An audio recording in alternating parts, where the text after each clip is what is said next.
I'm the oldest. He's the oldest. Catherine's 4 or 5 years younger than me. 4. And David would be 7 years younger than me. My mother is Catherine, and my father was Frederick Sullivan. He's been passed since 84. All my friends loved my mother. Everyone loves my mother. Everyone loves your mother. I says, well, you don't have to live with her. But my buddies all liked her. Hot shit, loud mouth, say it how it is. And to hold nothing back. And she's still that way to this day. My father worked for Don Sudby up at Sudby Motors, the manager of the body shop. And this place came up for sale in 1973. And he moved down there, and then when I graduated high school in 74, I went down, I worked for him for 10 years until he died suddenly, and that's when I took over the auto body business. And I was just working for my father, and I ended up moving in with Billy Tyne, who was the captain of the Andrea Gail, who lived on the street with us. Moved in with him, and then my father got me an apartment on Chestnut Street, $120 a month. Billy grew up on our street in Gloucester Ave. So yeah, him and I were good friends growing up, playing sports, swimming, all the stuff. When did you leave the house? I left early on. I moved out and had my first child early on in life. And what about your brother? When did he leave? He moved to Kentucky with my mother moved to Kentucky with Sonny. His job led him there. There was a power plant going up, so they moved down there. My brother David, my mom, and her husband. And David took up welding. And I forget what year they came back, because my brother came to live with me. We put him up in the apartment with me and my buddies. I had 4 or 5 roommates. And then he finally started his fishing career. I don't know who he started with, but he went fishing and a few draggers and so forth. They liked him. He was a good fisherman. Because everybody was doing it back then. I'm sure they won't be fishing in another 50 years from now anyway. All right. Yeah. There's only a few boats left, I think. He was fishing, and he was on another sword boat, rigging it out to go out, the Sarah T out of New Bedford. And the Sarah T owner, Whipple, sold the boat. And so my brother was going to go out with my buddies on the Sarah T. They sold the boat, and Billy Tyne called him at the last minute to go out on the Andrea Gail on that fateful trip. So he was a fill-in at the very end, and he took the trip. And it was a bad time of year, but they were going, and they went, and you know the story. Because of the high water. So people are taking it in stride here in New England. Storms like this are not uncommon, although we haven't had a coastal storm this strong in quite some time.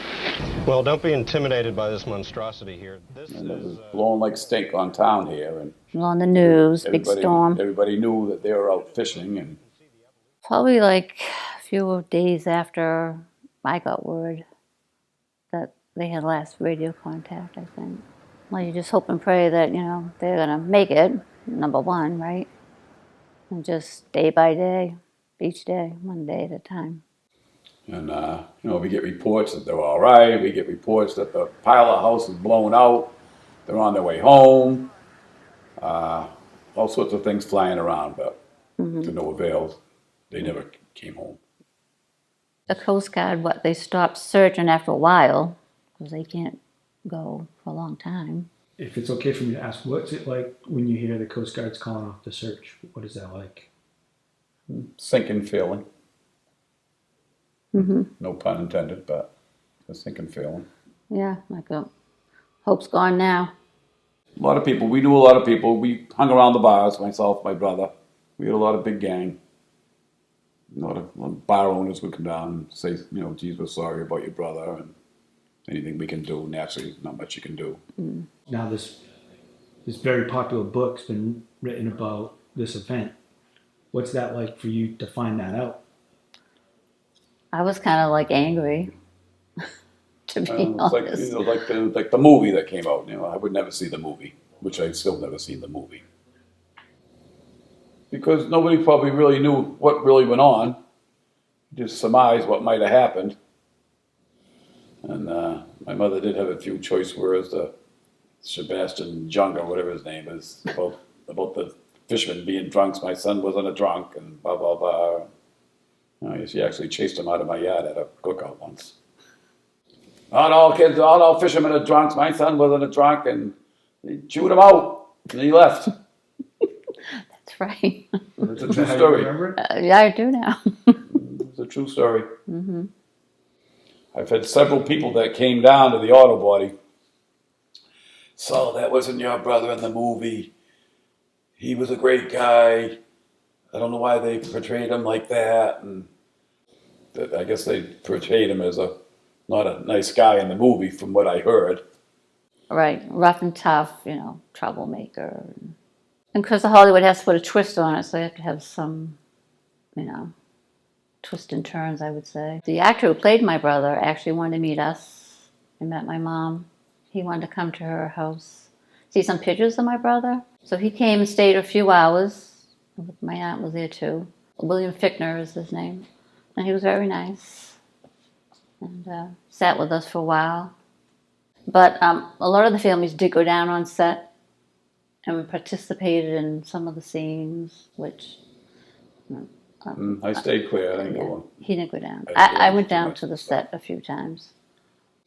I didn't like the Mad. glory of it all. Right. My brother's expense and the rest of the crew's expense. Even with the set down there, it took me a good week or so just to get the oomph to go down there. Actually, I went down there with Billy Tyne's sister. And she asked if she could come down with me, and I'm like, sure. We'll both go together. She was a little physically upset. And then there was George Clooney over there, and I'm like, can you talk to my friend Roberta? You're playing her brother. And he did. And he hugged her and said, we're going to do the best job we can. And consoled her, and that was nice.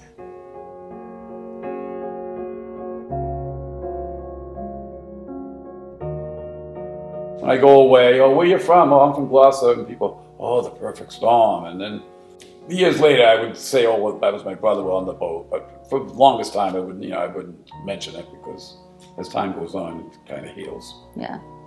But Right. now it's just a common saying now, perfect storm.